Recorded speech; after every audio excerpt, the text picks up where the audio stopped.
Hello friend, आपका स्वागत है आपके अपने यूट्यूब चैनल ऑनलाइन शिक्षण पर। दोस्तों, मेरे साथियों, मेरे मित्रों, फटाफट जुड़ जाइए और अपने उन साथियों को सूचित कर दीजिए कि आपका प्यारा क्लास आ चुका है, जिससे आपको बहुत सारे जगहों पे बहुत सारे एग्जाम्स में क्वेश्चन देखने को जरूर मिलेंगे। ठीक है दोस्तों, तो फटाफट जुड़ जाइए और हर एक तथ्य को नोट करते हुए चलिए। आपको यहाँ से हर एक एग्जाम में क्वेश्चन देखने को मिलेंगे, चाहे वो आप जिस लेवल का एग्जाम दें, चाहे आप सुपर टेट का एग्जाम दें, चाहे आने वाले यूपी टेट का एग्जाम दें। डीएलएड में तो आएगा ही, क्योंकि आपका डीएलएड का ही टॉपिक है। ये आपके इन्वायरमेंट पोर्शन में आता है। इन्वायरमेंट पोर्शन पूरा का पूरा साइंस के अंतर्गत आता है, और साइंस जो है आपका आपके सुपर टेट तक के एग्जाम में पूछा जाता है। तो हम इस हद तक पढ़ा ही रहे हैं कि आपका कोई भी एग्जाम हो, चाहे जिस एग्जाम में आप बैठें, एक बार अगर इस वीडियो को देख के चले जाएं तो आप कभी ये नहीं कहेंगे कि हमने एग्जाम में जो आया था क्वेश्चन नहीं पढ़े थे। पढ़ कर आएंगे, फोड़ के आएंगे, धुआं धुआं करके आएंगे। तो बोलिए बांके बिहारी लाल की जय। हर हर महादेव भैया। चलिए स्टार्ट कर लेते हैं क्लास और धमाल मचाते हैं। दोस्तों, इसके पहले हमने आपको क्योटो प्रोटोकॉल 1997 और इसके बाद आपको मॉन्ट्रियल प्रोटोकॉल आपको 1987 जो कि कनाडा में हुआ था। क्योटो प्रोटोकॉल जापान के अंतर्गत हुआ था। तो इसके बारे में हमने विधिवत आपको बताया है। उसके बाद ही ग्रीन हाउस इफेक्ट लेकर आया, जिससे कि आप सारी चीज़ों को जोड़कर पढ़ सकें। भाई दया, सीआईडी वाले, कड़ी से कड़ी जोड़ो भाई। कड़ी से कड़ी जोड़ने से ही पढ़ाई अच्छी हो पाती है। तो कड़ी से कड़ी जोड़िए आप लोग। देखिए दोस्तों, जो ग्लोबल वार्मिंग होता है, ग्रीन हाउस इफेक्ट होता है, सिद्धांत सबसे पहले कौन दिया था बता देंगे। जोसेफ फॉरियर ने दिया था। याद करके इसको लिख लीजिए। जो ग्रीन हाउस प्रभाव है, इसका जो सिद्धांत दिया था जोसेफ, क्या नाम था? जोसेफ। इंग्लिश में मीनिंग थोड़ा गलत हो जाएगा हमसे, हम हिंदी में लिख देते हैं जोसेफ फॉरियर। क्या नाम था? जोसेफ फॉरियर। याद रखेंगे, ठीक है। जोसेफ फॉरियर इनका नाम था। ग्रीन हाउस इफेक्ट को मतलब सिद्धांत जो दिए थे। अब देखिए, ग्रीन हाउस इफेक्ट को हम बोलते हैं ग्लोबल वार्मिंग, क्लाइमेट चेंज, और एक तरह से बोल दीजिए, जब क्लाइमेट चेंज होता है तो उसे हम बोलते हैं ग्रीन हाउस इफेक्ट के कारण हो रहा है। ग्लोबल वार्मिंग बढ़ रहा है तो ग्रीन हाउस इफेक्ट के कारण बढ़ रहा है। ग्लेशियर पिघलना, यह सब के सब तापमान, जो आपका कह लीजिए वैश्विक तापमान है, इसका बढ़ना एक तरह से क्या है, तापन जो वैश्विक बढ़ता है, यह सब ग्लोबल वार्मिंग का ही कारण है। यानी कि ग्रीन हाउस इफेक्ट के ही कारण है, प्रभाव हैं। ग्रीन हाउस इफेक्ट में बहुत सारे गैसेस आते हैं। इसके पहले हम नॉर्मल तरीके से समझते हैं, ध्यान समझेंगे। जैसे हम बात करें आपसे कि हम सारे गैसेस का यहाँ पे नाम लिखते हैं, मतलब कि उन गैसेस को, मतलब उन रेडिएशन का जो सन से आते हैं। और यहाँ पे एक हम फिगर बनाते हैं, आपको हमने कल भी बनाया था एक फिगर, आप देखे होंगे मॉन्ट्रियल प्रोटोकॉल में। यह आपका मान लीजिए ट्रोपोस्फेयर है। ट्रोपोस्फेयर भाई देखिए, हमारे विद्यार्थी बहुत ही अच्छे हैं। जैसे अगर बात करें, एक मिश्रा जी हैं, देखिए उनका फिर नाम भूल गए भैया, क्या नाम था उनका? क्या नाम था, देखिए उनका नाम नहीं याद आ रहा है मुझे। मिश्रा जी हैं, अंकिता मिश्रा जी, काफ़ी अच्छे स्टूडेंट हैं। उनको हम 2-3 दिन से थोड़ा सा सोच रहे नाम वगैरह लें उनका, और सारे सवालों का जवाब देती हैं। वैसे आप लोग भी बनिए थोड़ा सा, और कुछ स्टूडेंट उसमें भी कहते हैं भाई अंकिता जी आपकी तैयारी तो काफ़ी अच्छी हो चुकी है। तो अच्छा लगता है देखने में, है ना, सुनने में, देखने में। तो ऐसे ही सारे स्टूडेंट हमारे हो जाएं, थोड़ा सा कितना आनंद आएगा जब आप लोग के नाम यहाँ पे लाए जाएंगे। आप छोटे छोटे वीडियो क्लिप बना के दोगे कि हम ऑनलाइन शिक्षण से सिलेक्शन पाए हैं, आप अपने वीडियो देखेंगे, अपने परिवार को दिखाएंगे, तो कितना मज़ा आएगा सोचिए, है ना। तो इस कदर आप पढ़ाई करिए कि ऑनलाइन शिक्षण पर आपका नाम हो, आपकी वजह से परिवार बड़ा हो, जिससे कि सारा का सारा जो है हमारा जो प्रोसेस है आपके ऊपर डिपेंडेंट है। अगर आप लोग अच्छे से तैयारी करते हैं, नंबर गेन करते हैं, तो आपके साथ चैनल की भी नाम होगा। ठीक है दोस्तों, तो मेहनत से तैयारी करिए। देखिए, हमने आपको बताया था ट्रोपोस्फेयर, स्ट्रेटोस्फेयर,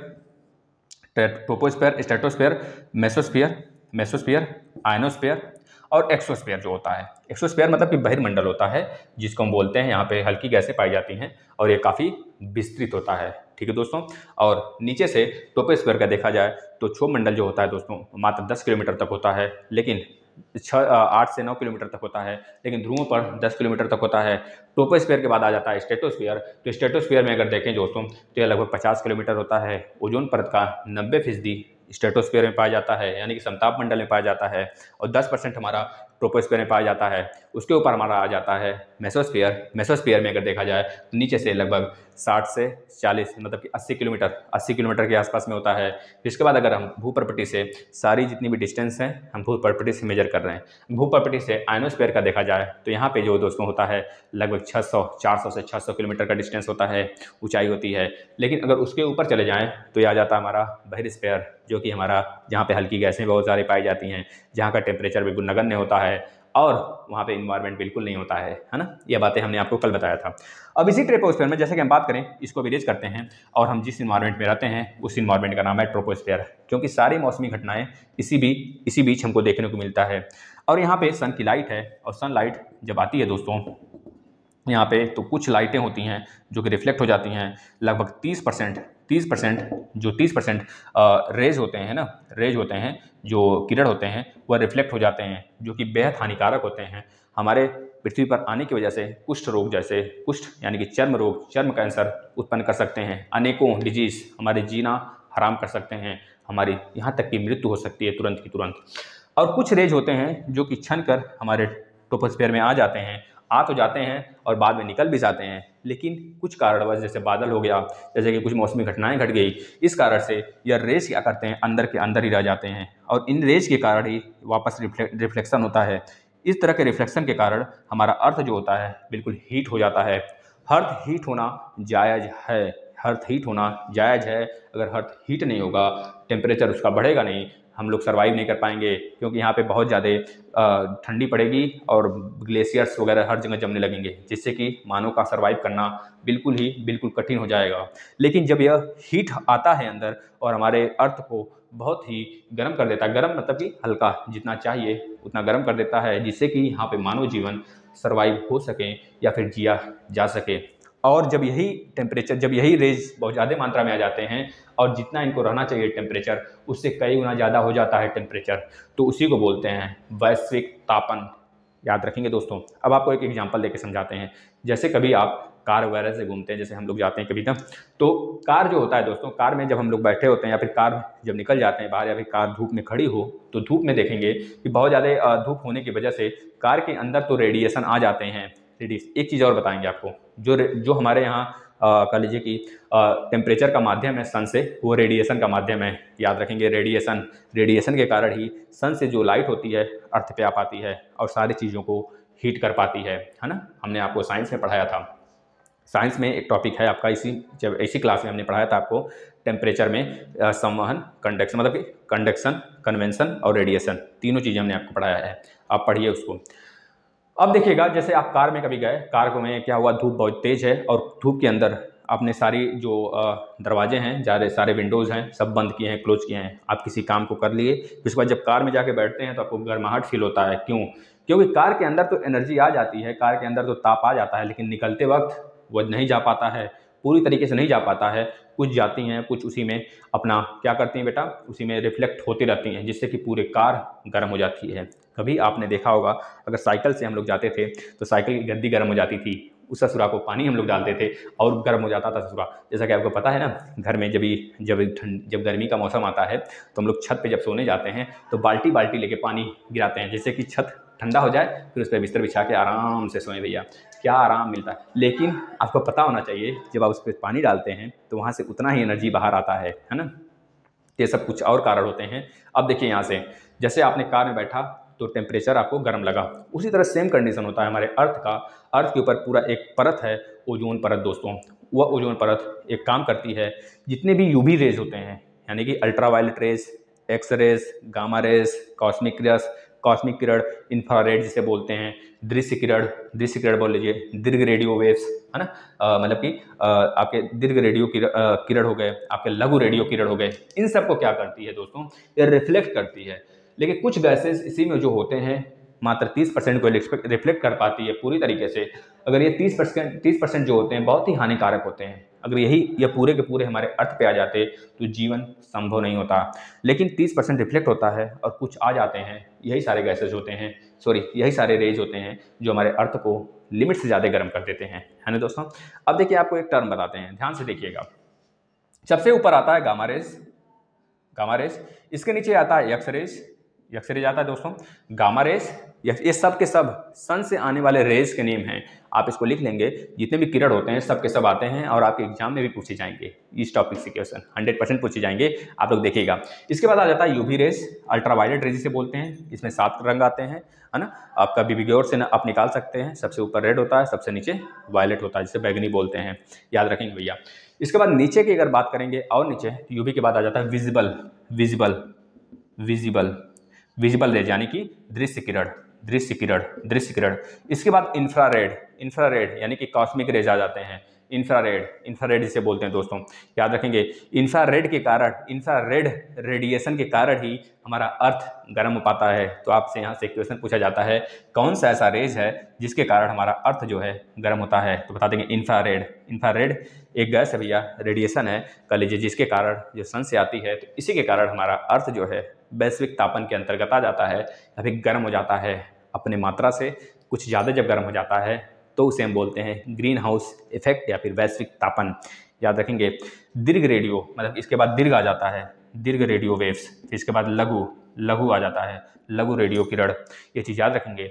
हमने आपको बताया था जब हम ऊपर से नीचे आते हैं, ऊपर से नीचे आते हैं तो आवृत्ति, आवृत्ति, आवृत्ति क्या होती है भैया, आवृत्ति, आवृत्ति क्या होती है, घटती है। जब हम यहीं नीचे से ऊपर जाते हैं तो क्या होगा, आपका आवृत्ति बढ़ेगा, आवृत्ति बढ़ेगा, आवृत्ति बढ़ेगा। जब ऊपर से नीचे आते हैं तो तरंगदैर्ध्य बढ़ता है, तरंगदैर्ध्य, तरंगदैर्ध्य बढ़ता है। तो आपसे यहाँ से क्वेश्चन बनेगा, कौन सा ऐसा किरण है, जैसे दे दिया गामा, गामा दे दिया, एक्स रेज दे दिया, यूवी रेज दे दिया, विजिबल दे दिया, आपसे पूछ लिया, इन सब में बताइए किसकी आवृत्ति ज़्यादा है, फ्रीक्वेंसी ज़्यादा है। तो आपको बताना होगा जो सबसे ऊपर होगा इन सब में उसकी फ्रीक्वेंसी ज़्यादा होगी, जो सबसे नीचे होगा उसका तरंगदैर्ध्य ज़्यादा होगा। ये बातें आपको समझ में आ गई तो आप इसे लिख लेंगे। अब देखिए, ग्रीन हाउस एक जीने का आधार भी माना जाता है दोस्तों, क्योंकि अगर ग्रीन हाउस इफेक्ट ना होता तो हमारे यहाँ जो फलियाँ हैं, जो हरी सब्जियाँ हैं, जो हम लोग जी पाते हैं, श्वसन कर पाते हैं, सर्वाइव कर पाते हैं इन्वायरमेंट में, नहीं कर पाते। लेकिन कुछ गैसें ऐसे होती हैं जो पृथ्वी पर आकर वापस नहीं जाती हैं। जब वापस नहीं जाती हैं तो यही गैस हमारे पृथ्वी के टेम्परेचर को नॉर्मल से कुछ हद तक बढ़ा देती हैं, और इसी को हम कहते हैं वैश्विक तापन, यानी कि green house effect, green house प्रभाव। यहाँ तक बातें क्लियर हैं तो बहुत सही बात है, और आप इसे कॉपी पे नोट कर लेंगे। ज़्यादा डिटेल में जानने से कुछ फ़ायदा ही नहीं है, क्योंकि इतना ही पूछा जाता है, ठीक है। इतना ही अगर आपको क्लियर होगा तो आप तुरंत क्योटो प्रोटोकॉल को एक बार और देखेंगे, आपको वहाँ से क्योटो प्रोटोकॉल को, तो वहाँ से आपको बहुत सारी चीज़ें क्लियर हो पाएंगी। Kyoto protocol green house effect के लिए ही जाना जाता है। जैसे कि अगर बात करें दोस्तों, जो ग्रीन हाउस इफेक्ट होता है सबसे ज़्यादा हमारे यहाँ कंपनीज़, जो कह लीजिए कि जो मैन्युफैक्चरिंग कंपनी है, जो फोम की कंपनी हो गई, या फिर जो गाड़ी मोटर हो गए, जो लेड हो गए, ये सब क्या है, ये सब ग्रीन हाउस गैस जो होते हैं, यही सब क्या करते हैं दोस्तों, प्रोड्यूस करते हैं। और इससे क्या हो रहा है, आप देख रहे हैं ना, जो ग्रीन हाउस गैस होता है, जो आपका ग्लोबल वार्मिंग होता है, इससे जो पीले कलर का पदार्थ, पीले कलर का रासायनिक पदार्थ गिरता है और हमारे ताजमहल को भी पीला पीला कर रहा है। इस वजह से जो वहाँ के मथुरा की जितनी कंपनियाँ थी उसको सरकार जो है कहीं और शिफ्ट कर दिया है ना दोस्तों, याद रखेंगे। अभी हाल में ही एक न्यूज़ आया है कि दिल्ली पूरे विश्व में सबसे ज़्यादा प्रदूषण वाला शहर हो गया। भारत का 30 शहर में से, भारत के 30 शहर में से, 30 शहर में से, 30 शहर में से, मतलब पूरे विश्व के 30 शहर में से भारत का 22 शहर आता है, 22 शहर पहले नंबर पर आता है, याद रखेंगे दोस्तों। जिसमें दिल्ली प्रदूषित नहीं, महाप्रदूषित क्षेत्र माना गया है दोस्तों। प्रदूषित दिल्ली, दिल्ली याद रखेंगे, दिल्ली प्रदूषण का घर माना गया है। अभी दिल्ली में कोरोना काल में हमने देखा था कि स्वच्छता नज़र आ रही थी, चिड़िए चहका रहे थे, और बहुत सारे देखे थे हम लोग, कछुए वगैरह भी वहाँ पे टहलने आ गए थे समुद्र के किनारे, मतलब समुद्र किनारे से, मुंबई में तो हुआ था, समुद्र के किनारे से कछुए आ गए थे बाहर, है ना। यहाँ पे भी बहुत सारे तालाब वगैरह हैं, तो वहाँ पे भी जंगली जानवर वगैरह बाहर निकलने लगे थे, क्योंकि जहाँ पे मानव का हस्तक्षेप होता है वहाँ पे जानवर भी आने से डरते हैं, और जहाँ पे जानवर का हस्तक्षेप होता है वहाँ पे मानव जाने से नहीं डरते हैं। तभी तो हमारे जानवर विलुप्त हो रहे हैं, है ना। अब देखिएगा, आपको सारे गैस यहाँ पे गैसेस बता देते हैं, कौन से ग्रीन हाउस गैस होते हैं जो कि हमारे इन्वायरमेंट को गंदा करते हैं, या फिर हमारे इन्वायरमेंट का टेम्परेचर हाई करते हैं।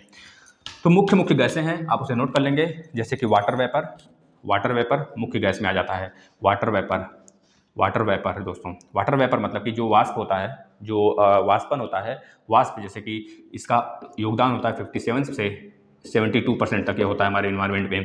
कार्बन डाइऑक्साइड यानी कि CO2 9 से 27% हिस्सेदारी रखता है। इसके बाद SO2 AN2O नाइट्रस ऑक्साइड, जिसे हम लाफिंग गैस के नाम से भी जानते हैं, AN2O यह होता है दोस्तों।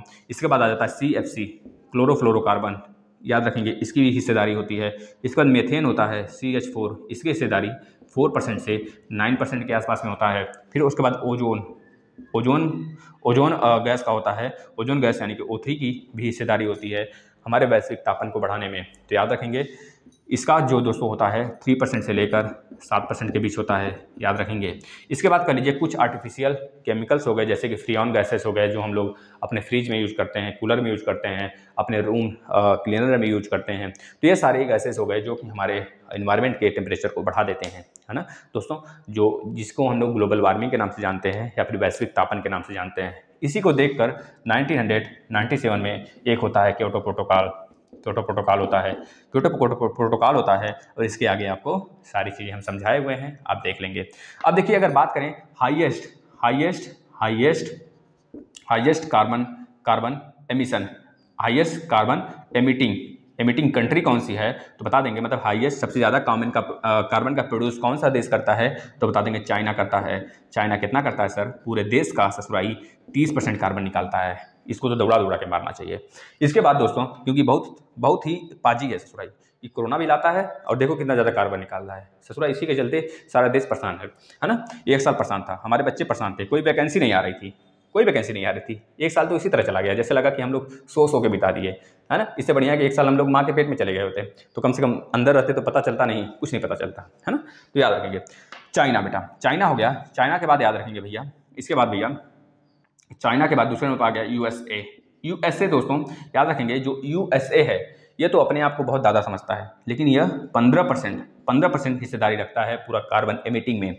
इसके बाद भारत आ जाता है। अगर देखा जाए केंद्र, मतलब इस देश के हिसाब से, तो भारत आता है तीसरे नंबर पर। लेकिन अगर देखा जाता है कि संगठन के हिसाब से, तो यूरोपियन यूनियन में, जिसमें कि लगभग 27 से 28 सदस्य हैं ना, 27-28 सदस्य हैं, 28 सदस्य हैं दोस्तों, 28, 29वां निकल गया था, ब्रेक्जिट हुआ था। तो याद रखेंगे यूरोपियन यूनियन तीसरे नंबर पे आता है दोस्तों। लेकिन अगर भारत, मतलब कि अगर कंट्री के हिसाब से देखा जाए, बिना किसी यूनियन के देखा जाए, तो भारत आता है तीसरे नंबर पर, जो कि 7% से 5% के आसपास में कार्बन एमिट करता है दोस्तों। इसके बाद हमारा जापान, रूस, मतलब रूस आता है, फिर जापान आता है, फिर जर्मनी आ जाता है, इस तरह आते चले जाते हैं। तो याद रखेंगे यह टॉपिक आपके लिए बेहद ज़रूरी था पढ़ना। आप पढ़ लिए हों तो इसे कॉपी पे नोट करिएगा और ज़्यादा से ज़्यादा बच्चों को शेयर करिएगा, स्टेटस लगाइएगा, और हर जगह जिस भी सोशल मीडिया प्लेटफॉर्म से आप जुड़े हैं शेयर करिए। जितना ज़्यादा शेयर करेंगे दोस्तों, उतना ज़्यादा हम लोग आपके लिए अच्छे कंटेंट्स ला पाएंगे, जिससे कि बहुत सारे बच्चे भी बोलते भी हैं कमेंट में, आप लोग देखते भी होंगे, सर आपकी वीडियो से बहुत फ़ायदा मिलता है। तो जाहिर सी बात है दोस्तों, फ़ायदा क्यों नहीं मिलेगा। इतनी मेहनत करने के बाद कंटेंट्स लाया जाता है आपके सामने, तो आपको ज़रूर फ़ायदा मिलेगा। तो आप ज़्यादा से ज़्यादा शेयर करिए, अपना ध्यान दीजिए सेहत का, और एग्ज़ाम के लिए डट के मेहनत करिए। चलिए, धन्यवाद।